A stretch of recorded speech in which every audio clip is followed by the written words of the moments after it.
নতুন নতুন বিদেশ আসলে যা হয় আর কি, ঠিক আছে।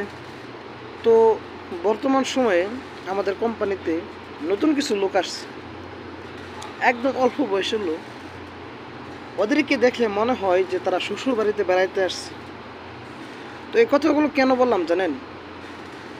কিছু কিছু পোলাপানগুলারে দেখি যে সিঁড়ি চিপায় চাপায় বা রুমের সামনে বসে বসে বাম হাতে বিড়ি টানে আর মোবাইল নিয়ে ফ্রি ফায়ার গেমস খেলে। আর ওদের ভাবভঙ্গি দেখলে মনে হয় কি বলবো, যে শ্বশুর বাড়িতে নতুন জামাই বেড়াতে আসছে, এরকম পরিস্থিতি। আসলে ভাই এটা হচ্ছে বিদেশের বাড়ি, ঠিক আছে। এই জায়গায় যতই ভাঙভঙ্গি করি না কেন, যতই রং টং দেখাই না কেন, এই জায়গায় কোনো লাভ হবে না।